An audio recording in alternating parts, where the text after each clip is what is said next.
우리가 지난주에는 하나님은 무한하신 사랑의 원천이시다 라고 하는 제목으로 말씀을 나누었습니다. 성경적인 사랑, 즉 아가페는 사랑을 받을 만한 자격이 전혀 없는 무가치한 자들에게 무조건적으로 부어지는 하나님의 사랑을 가리킵니다. 우리 하나님은 사랑을 받을 만한 자격이 전혀 없는 우리를 그 무조건적인 사랑으로 사랑해 주셨어요. 그리고 지금도 또 앞으로 영원토록 우리를 그렇게 사랑해 주십니다. 하나님께서 우리를 사랑하신 사랑은 우리를 살리시기 위하여 독생자를 이 땅에 보내주신 사건으로 입증이 되었습니다. 하나님은 죄로 인하여서 깨어진 하나님과 우리와의 관계를 회복시키기 위하여 사신을 보내주셨는데 그분이 바로 우리 구주 예수 그리스도예요. 그러므로 우리는 어떻게 살아야 되는 것입니까? 하나님께서 우리의 죄를 용서해 주시기 위해서 먼저 우리에게 찾아오신 것처럼 우리도 먼저 찾아가서 용서하고 사랑하고 함께 섬김으로 주 안에서 하나가 되는 역사가 일어나야 되는 것입니다. 이와 같은 은혜가 있기를 주님의 이름으로 축복합니다. 오늘 우리가 함께 나누고자 하는 말씀의 제목은 그리스도를 신뢰하고 사랑하라입니다. 오늘 본문 말씀 요한일서 5장 1절을 다시 한번 더 같이 읽도록 하겠습니다. 예수께서 그리스도이심을 믿는 자마다 하나님께로부터 난 자이니 낳으신 이를 사랑하는 자마다 그에게서 난 자를 사랑하느니라. 본문은 예수께서 그리스도이심을 믿는 자마다 하나님께로부터 태어난 자, 즉 영적으로 거듭난 자이다 라고 하는 뜻이에요. 그리스도는 기름 부음을 받은 분이다 라고 하는 의미입니다. 오늘 우리는 이 말씀을 통해서 예수를 그리스도로 믿는 것이 신앙의 핵심인 것을 보게 됩니다.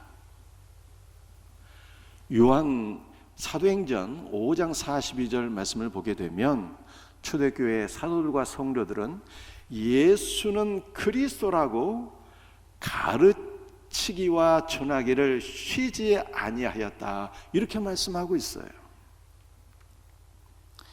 이런 점에서 볼 때 단순히 예수를 믿는 것이 중요한 것이 아닙니다. 예수를 그리스도로 믿느냐 그렇지 않느냐가 참 신앙인이냐 아니면 불신자냐 라고 하는 것을 판단하는 매우 중요한 잣대가 되는 것입니다. 그렇다면 예수께서 그리스도라는 것이 무슨 뜻이겠습니까? 이미 말씀드린 대로 그리스도는 기름 부음 받은 자다라고 하는 의미예요. 구약 시대에 3직은 기름 부음을 받았습니다. 선지자, 제사장, 왕직은 기름 부음을 받았어요. 따라서 예수께서 기름 부음을 받으신 것은 그분이 선지자와 제사장과 왕이라고 하는 뜻입니다. 우리 예수께서 가지신 이 세 가지 직분을 조금 더 우리 살펴볼 수 있기를 원합니다. 예수는 선지자입니다. 구약 성경 신명기 18장 15절 말씀을 함께 같이 읽겠습니다. 내 하나님 여호와께서 너희 가운데 내 형제 중에서 너를 위하여 나와 같은 선지자 하나를 일으키시리니 너희는 그의 말을 들을지어다. 아멘. 이 신명기 18장 말씀은 누가 누구에게 한 말씀입니까? 모세가 이스라엘 백성들에게 한 말이에요. 너희 하나님 여호와께서 내 형제 중에서 나와 같은 선지자 하나를 일으키실 것이라 이렇게 말씀했습니다. 나와 같은 선지자 한 명은 바로 예수님을 가리키는 것입니다.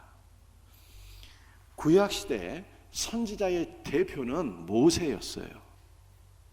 모세는 선지자일 뿐만 아니라 그는 제사장이었고 왕이었습니다. 그는 언제든지 지성소까지 들어갈 수가 있었고요. 그는 이스라엘을 다스리는 왕이었어요. 뿐만 아니라 이 모세는 이스라엘을 애굽 땅에서 이끌어낸 구원자가 아니겠습니까? 그러므로 모세는 예수 그리스도의 모형입니다.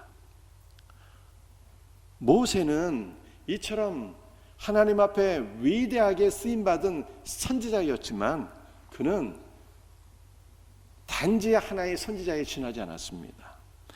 시내산에 올라가서 하나님께 계명을 받아서 계명을 전달한 계명의 전달자에 지나지 않았습니다. 반면에 우리 예수님은 어떤 분이십니까? 그분은 모세와 같은 선지자이시나 그는 계명의 전달자가 아니에요. 그는 계명의 수여자입니다. 새 계명의 반포자여 새 계명의 수여자이십니다. 그분 자신이 구원의 길이시며 그분 자신이 생명의 말씀이십니다. 예수 그리스도는 가장 위대한 선지자예요. 우리 예수님은 또한 제사장이십니다.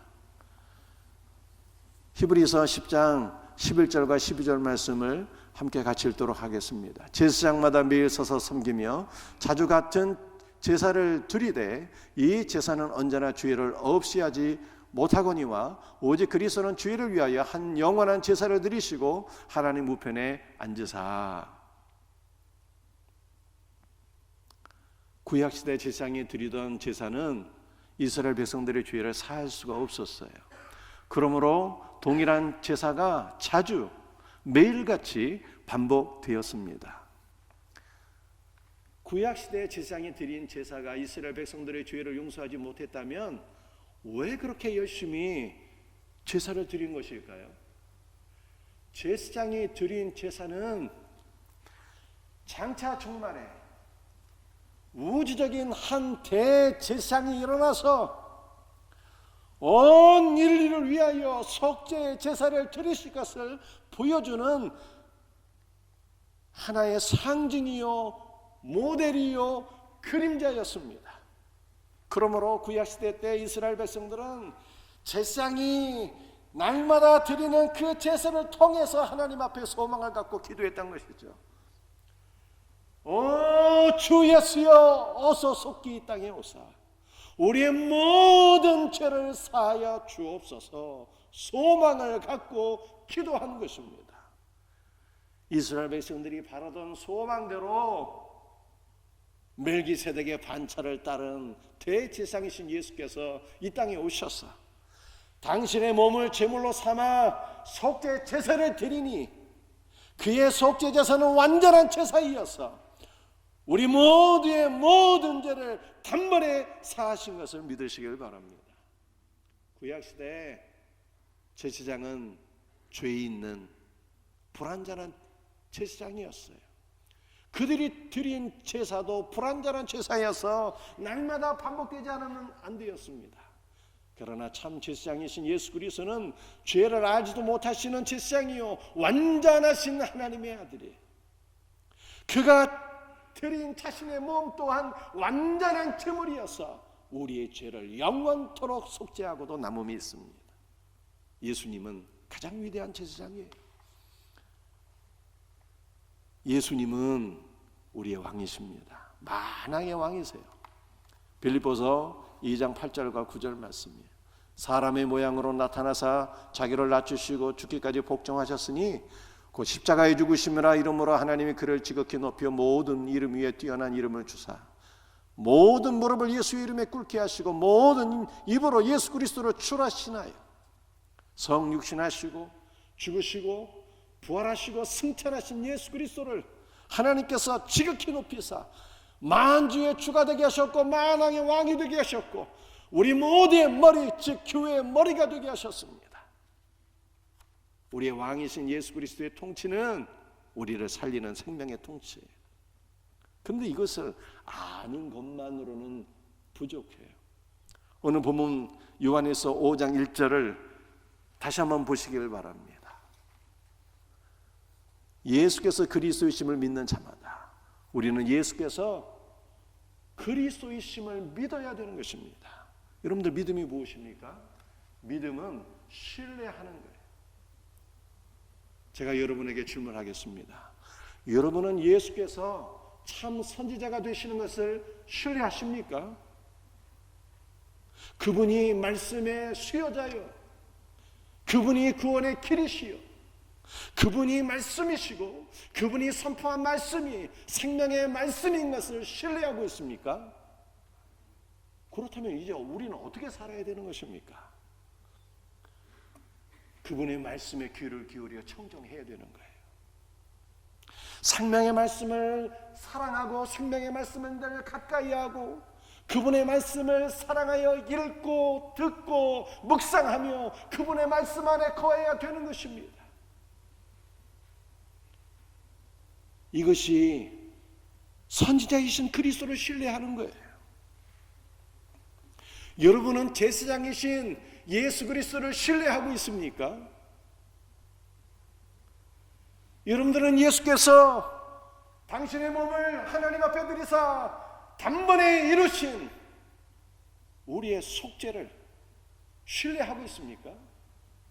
그렇다면 이제 우리는 어떻게 살아야 되는 것입니까?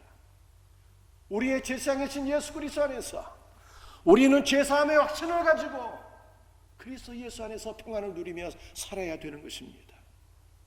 우리가 제사장이신 예수 그리스도를 신뢰한다면 그분이 이루신 속죄의 은혜를 기초로 해서 우리는 형제의 모든 죄를 용서하며 살아야 되는 것입니다.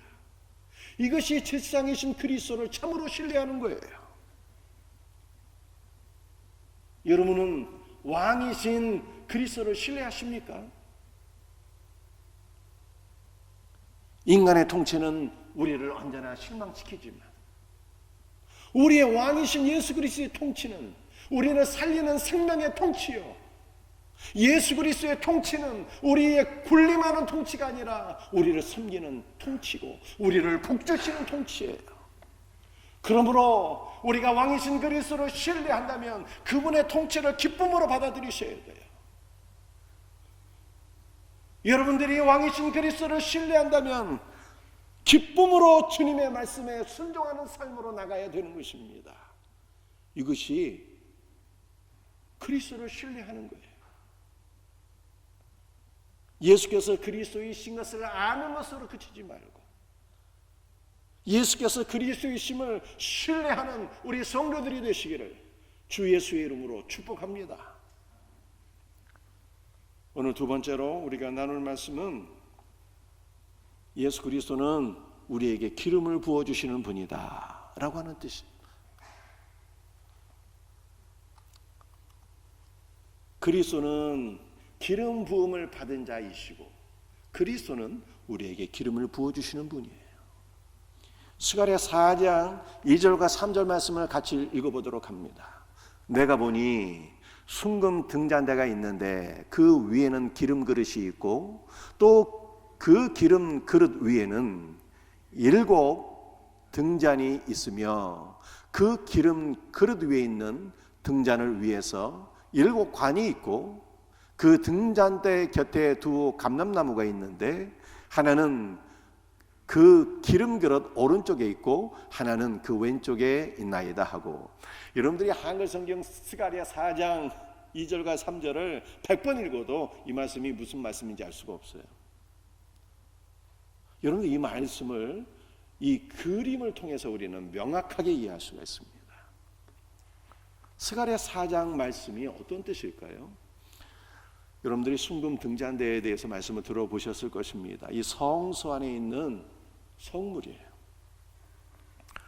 성막은 사중덮개로 되어 있어서 자연적인 채광이 성막 안에 전혀 들어올 수가 없어요.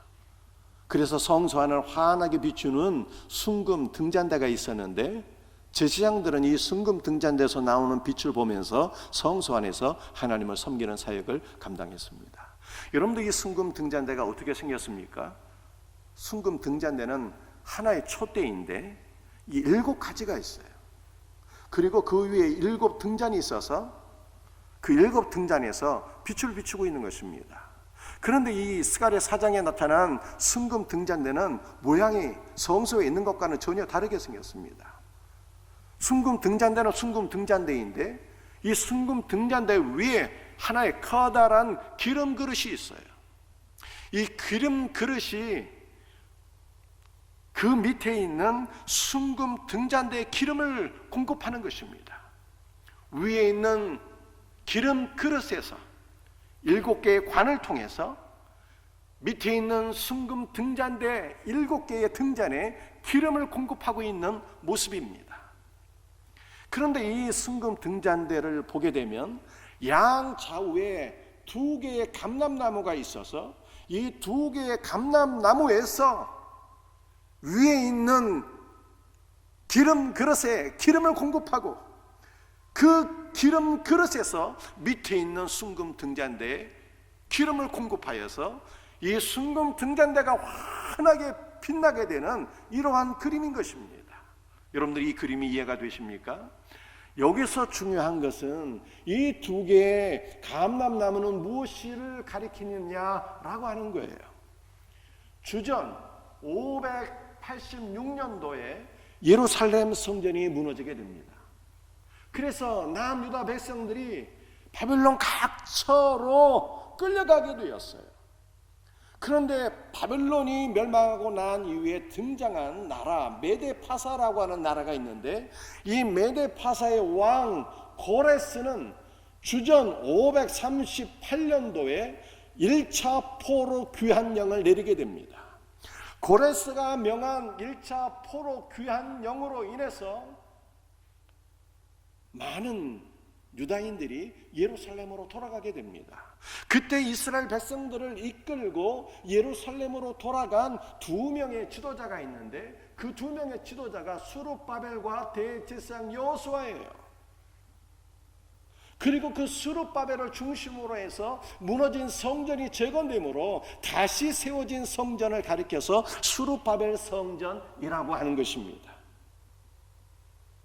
그런데 이스라엘을 이끌고 예루살렘으로 돌아간 이 2명의 지도자 수룹바벨과 대제사장 여호수아는요 어떤 사람일까요? 예수 그리스도를 상징하는 거예요. 여러분들 모세가 이스라엘 백성들을 이끌고 출애굽의 위대한 역사를 이루지 않았습니까? 출애굽의 위대한 역사를 이룬 이 모세가 예수 그리스도의 상징이듯이 이스라엘 백성들을 이끌고 바벨론을 이룬 2명의 지도자 수룹바벨과 대제사장 여호수아 역시 예수 그리스도를 상징하는 거예요. 그래서 2 감람나무는 수룹바벨과 대제사장 여호수아인데 이들은 예수 그리스도를 상징하는 것이며 예수 그리스도로부터 이 순금 등잔대에 기름 부음이 임하는 것입니다. 순금 등잔대는 바로 성도를 가리키는 거예요. 그래서 예수님께서 복음서에서 너희는 세상의 빛이라 라고 말씀하셨잖아요. 여러분들 우리는 세상에 생명의 빛을 환하게 비추는 빛이 되어야 하는데 여러분들 우리가 세상의 빛이 되기 위해서는 기름 부으심을 받아야 된다는 거예요. 누구로부터 기름 부으심을 받는 것입니까? 감람나무이신 예수 그리스도로부터 기름 부음을 받게 될 때 우리는 복음의 말씀으로 세상을 환하게 비추는 선지자가 되는 거예요. 여러분들 선지자나 제사장은 이미 종료된 직분입니다. 그러나 그분들이 감당한 사명은 오로지 교회의 몫이 되었는데 교회가 말씀을 선포하는 선지자의 사명을 감당하고 세상을 중보기도 하는 중보자 제사장의 사명을 감당하고 이 세상을 하나님 앞으로 바르게 인도하는 왕적인 사명, 이 세상을 통치하는 사명을 감당하기 위해서는 기름 부으심을 받아야 된다는 거예요. 여러분들 기름 부음을 받는다는 것이 무엇입니까? 성령 안에서 그리스도로 충만하게 채워지는 것이 기름 부음을 받는 거예요. 우리는 어떻게 성령 안에서 그리스도로 기름 부음을 받을 수가 있습니까? 그것은 오직 믿음이에요. 우리에게 기름을 부어주시는 그리스도를 신뢰하고 믿음으로 당당하게 기도하는 것입니다. 주 예수여, 오늘 우리에게 그리스도로 충만하게 기름 부어 주옵소서. 믿음으로 기도할 때 우리는 그리스도 예수로 충만하게 되고 하나님께서 우리에게 맡겨주신 모든 사명을 잘 감당하는 복된 성도가 되는 것입니다. 그리스도의 기름 부으심을 사모하며 그리스도의 기름 부으심을 믿음으로 간구하며 응답받는 복된 성도들이 될 수 있기를 주님의 이름으로 축복합니다. 마지막 세 번째,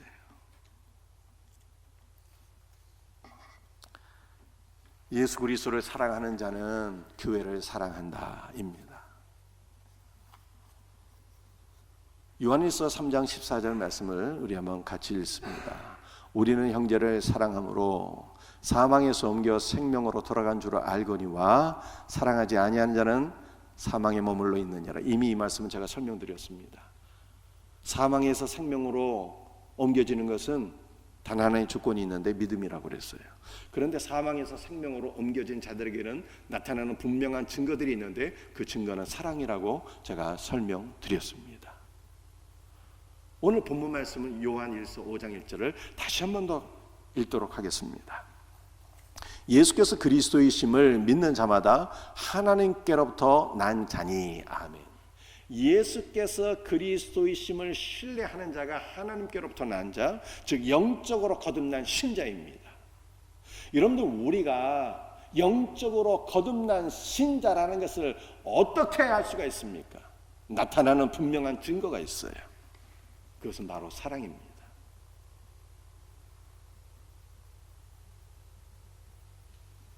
하나님께로부터 태어난 자들, 영적으로 거듭난 자들은 분명히 사랑의 삶을 살게 됩니다. 그렇다면 우리는 누구를 사랑해야 되는 것입니까?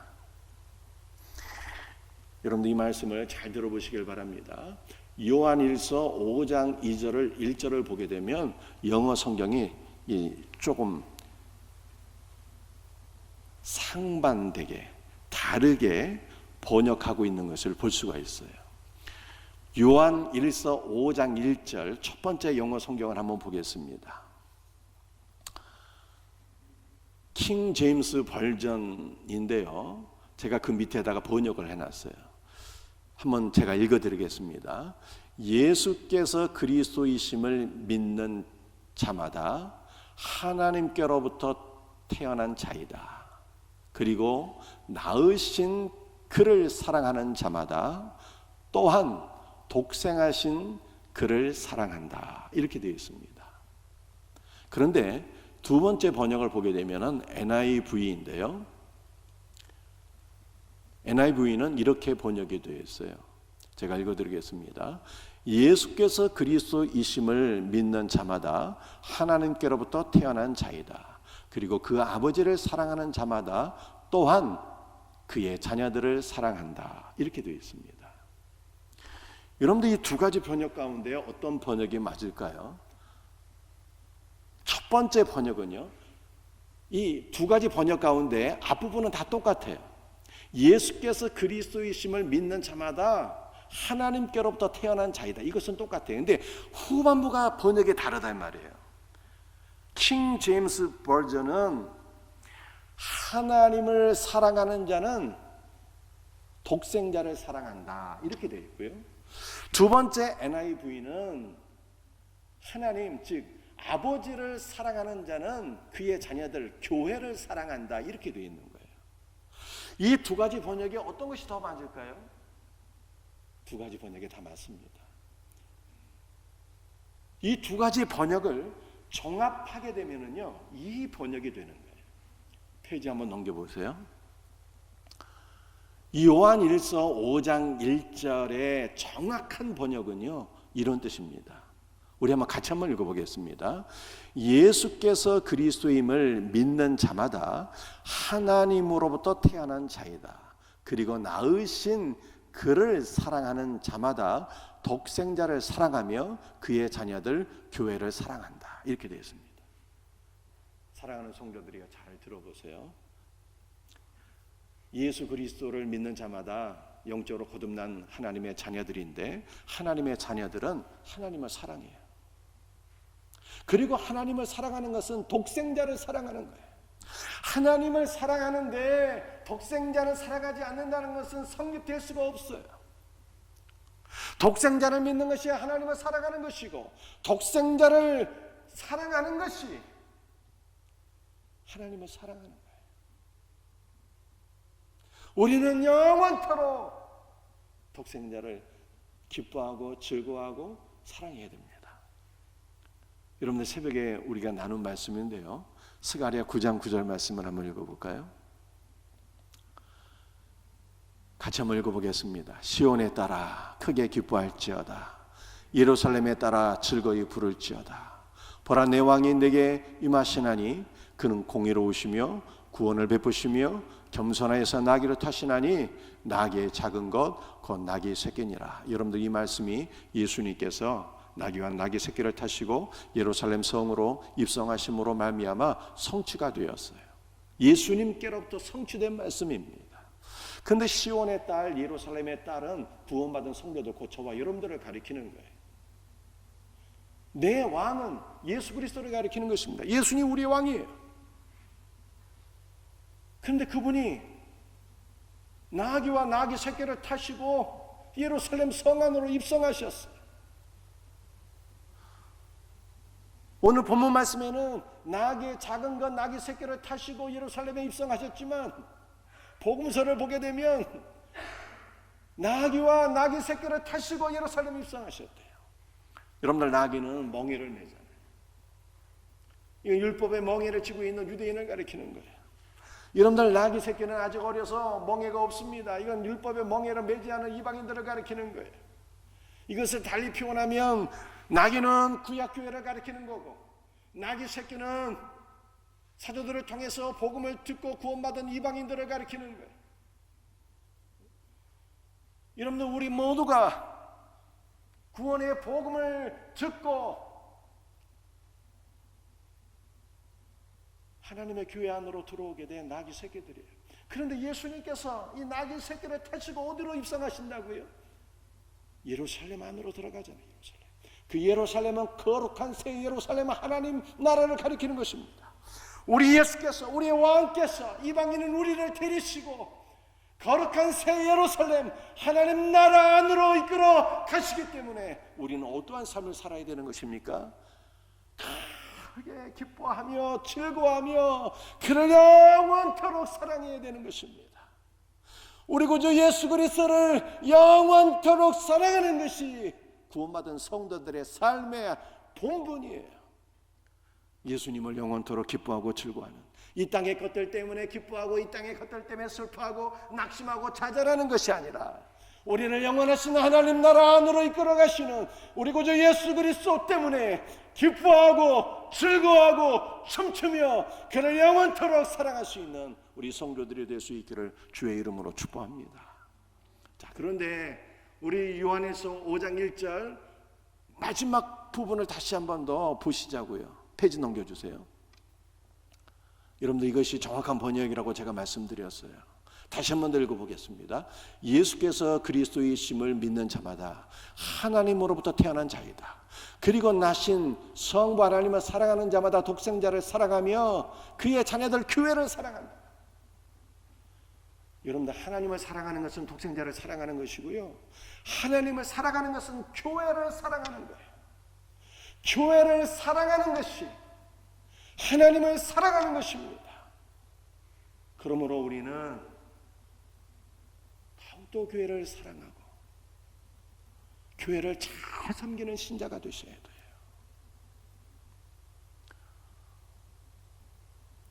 여러분들, 우리 부모님들은 자녀들을 사랑하기 때문에 자녀들을 위한 구체적인 기도의 제목을 가지고 하나님께 늘 기도하지 않습니까? 하나님, 우리의 자녀들이 하나님 앞에 이렇게 아름답게 성장하게 하시고 이렇게 하나님 앞에 영광을 돌리는 복된 자녀들이 되게 해주세요. 우리가 그렇게 구체적으로 기도의 제목을 가지고 기도하지 않습니까? 우리 장수미 집사님 예린을 위해서 그렇게 날마다 기도하시잖아요. 맞습니까? 왜 그렇게 기도하는 거예요? 사랑하니까. 여러분들, 우리가 하나님을 사랑하는 것은 교회를 사랑하는 것인데요. 교회를 사랑한다면 교회를 위한 구체적인 계획을 가지고 기도해야 되는 거예요. 교회를 향한 구체적인 계획을 가지고 섬김의 삶을 살으셔야 돼요. 우리 생명샘교회는 이제 위드 코로나 시대를 맞이하면서 많은 사역을 회복하며 앞으로 전진해야 될 시점에 있습니다. 그러므로 교회 안에 많은 일꾼들이 섬기는 봉사자들이 필요한 시점이에요. 우리가 하나님 앞에 정말 그리스도를 사랑한다면, 교회를 사랑한다면 우리 안에 이런 마음이 있어야 돼요. 하나님, 내년도에 내가 교회를 어떻게 살아가면 좋을까요? 하나님, 2023년도에 내가 교회를 어떻게 섬기면 좋겠습니까? 생각하고 주님의 몸된 교회를 가슴에 품고 교회를 위해서 간절히 기도하셔야 돼요. 하나님, 내가 교사로 섬기면 좋을까요? 하나님, 내가 성가대나 찬양단 하면 좋겠습니까? 하나님, 내가 어떠한 봉사를 하면 좋을까요? 여러분도 이렇게 기도하며 구체적인 계획을 갖고 계셔야 돼요. 교회에서 우리 성도님들에게 봉사를 부탁드리게 되면요, 많은 분들이 이런 말씀들을 하세요. 목사님, 저는 부족해서요. 저는 제목이 아닌 것 같아요. 저는 너무 바빠서요. 시간적인 여유가 없습니다. 그런데 제가 하나님 앞에 기도하는 제목이 있어요. 뭘 기도하는지 아십니까? 하나님, 도대체 왜 그렇게 하셨어요? 하나님, 저는 목사가 되기에는 적합하지 않은 자인데 왜 목사 되기에 적합하지 않은 저같이 부족한 사람을 목사로 선택하셨습니까? 제가 이것을 늘 질문해, 하나님 앞에. 사랑하는 성도들이요, 부족하지 않은 자가 어디 있습니까? 우리는 다 부족한 사람들이에요. 지혜를 감당하기에 적합하지 않은 자들이에요. 근데 하나님께서 우리에게 축복을 맡기시고 내 안에 거하라 말씀하셨어요. 그리하면 열매를 맺으리라 말씀하신 거예요. 부족하지만 여러분들 또한 바쁘지 않은 사람이 어디에 있습니까? 다 바빠요. 우리는 다 부족하고 다 바쁜 사람들이에요. 그럼에도 불구하고 교회를 사랑한다면, 그리스도를 사랑한다면 우리가 주님께 우리의 마음을 드려야 되는 것이고요, 우리가 주님께 우리의 몸을 드려야 되는 것이고요, 우리가 주님께 우리의 물질도 드려야 되는 거예요. 우리의 모든 것이 다 주님의 것이잖아요. 너는 내 것이라고 주님께서 말씀하셨잖아요. 하나님을 사랑하는 것이 교회를 사랑하는 거예요. 교회를 사랑하는 것이 그리스도를 사랑하는 것입니다. 우리가 교회를 사랑한다면 우리 자녀들을 위해서 구체적으로 기도하고 날마다 섬기며 살듯이 우리가 일평생 교회를 위해서 구체적으로 기도하며 섬김과 봉사의 삶으로 나가셔야 돼요. 이와 같은 은혜가 우리 모두에게 있기를 주 예수의 이름으로 축복합니다. 기도하시고 찬송하겠습니다.